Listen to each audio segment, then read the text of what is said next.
నమస్తే మంజులండి. మీ విజయలక్ష్మి రామదాస్. లైక్ చేయండి, షేర్ చేయండి, కామెంట్ పెట్టండి. మరొక శ్రీ నరసింహ శతకంలోంచి ఒక చిన్న పద్యం, దాని భావము చెప్తాను. వినండి, లైక్ చేయండి, షేర్ చేయండి. నన్ను ఎప్పుడు ఇలాగే ఆదరించండి.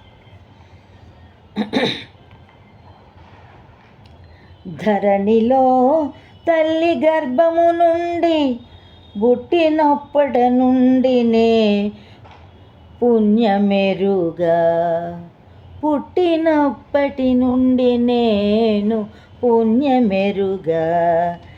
ఏకాదశి వ్రతము బెన్నడును ఉండలేదు, ఏకాదశి వ్రతము ఎన్నడూ ఉండలేదు. తీర్థయాత్రలకైనా తిరుగలేదు, భిక్షమే ఒక్కనికైనా పెట్టలేదు, భిక్షమే ఒక్కనికైనా పెట్టలేదు. జ్ఞానవంతునికైనా పూని మ్రొక్కలేదు, ఇతర దానములైన నీయలేదు, ఇతర దానములైన నీయలేదు. నలిన దళాక్ష నేత్ర నిన్ను నే నమ్మినాను, చేరి రక్షింపవే నన్ను శీఘ్రముగను.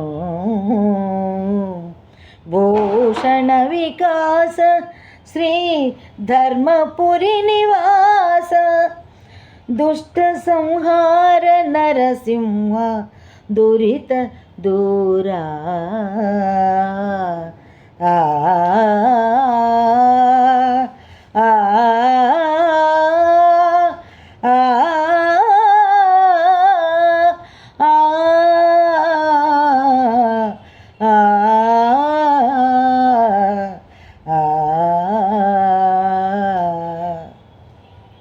తల్లి గర్భము నుండి పుట్టినప్పటి నుండి నేను పుణ్యం అంటే ఏంటో నాకు తెలియదు.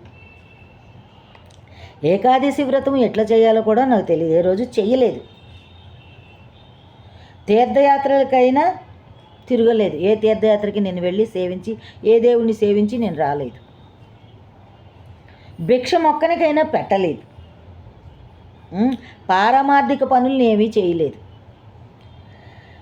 జ్ఞాన సంపన్నులైన పెద్దవాళ్ళని పూని మొక్కలేదు, వాళ్ళ పాదసేవ చేయలేదు, వాళ్ళకి మొక్కి ఏదైనా జ్ఞానం తెలుసుకునే విషయం నేను అడగలేదు. కాబట్టి నలిన దళేక్ష, ఓ కలువరేకుల కన్నులు వంటి వాడా, నేను నమ్మినాను అయ్యా, నేను నిన్ను నమ్మాను. ఓ నలిన దళేక్ష నేత్ర, నీ కన్నులు ఒక తామర పువ్వులు వంటి కన్నులు కలవాడా, నేను నమ్మినాను.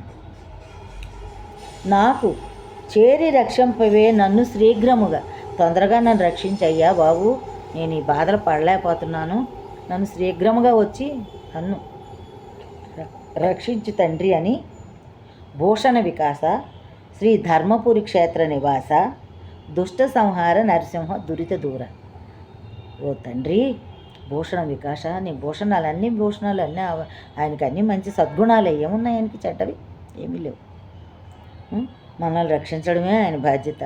కంటి మీద రెప్పేటండి స్వామి, ఏ భక్తుడు ఎట్నుండి అరుస్తాడో, ఏ దుష్టుడు ఎట్నుంచి వాళ్ళని బాధిస్తాడో అని కంటి రెప్ప మీద ఇలా రెప్ప కూడా వేయకుండా అలాగ మన కోసం నిరీక్షిస్తూ ఉంటాడట. ఎప్పుడు ఎవరు ఆర్తనార్థం చేస్తారో పరిగెట్టి రక్షించాలని. గజేంద్రుడికి అలాగే కాపాడాడు కదండి, ప్రహ్లాదుడిని అలాగే ప్రహ్లాదుడి కోసం నిమిషమైనా కూడానట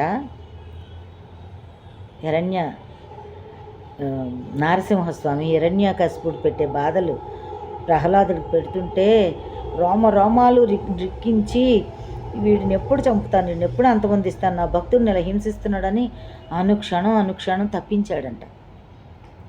స్తంభంలో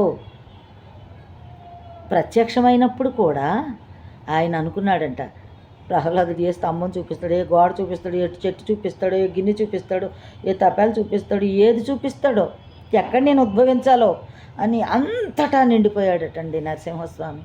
అంత కరుణామయుడు ఇంకెక్కడైనా ఉంటాడండి మహానుభావుడు. మనందరినీ రక్షిస్తాడు, మనందరినీ రక్షిస్తున్నాడు కాబట్టి మనం ఇంకా ఈ భూమి మీద ఇలా నిలబడుతున్నాం. లేకపోతే ఈ కలికాలంలో అరాచకాలన్నీ పెరిగిపోయినా ఎక్కడో భక్తులు, మహాభక్తులు ఉన్నారు కాబట్టి మనం ఇంకా ఈ భూమి మీద ఎలా ఉన్నాం. ఇంకా కొంత ధర్మం ఉంది, లేకపోతే మనందరం ఏమైపోతామండి. ధన్యవాదములండి. నేను చెప్పిన 4 మాటలు విన్నందుకు. మీ అందరూ మీ కామెంట్ కూడా పెట్టండి, సలహా ఇవ్వండి, మంచిగా సబ్స్క్రైబ్ చేసుకోండి. విజయలక్ష్మిని ఎప్పుడు ఆదరించండి. ధన్యవాదములండి అందరికీ.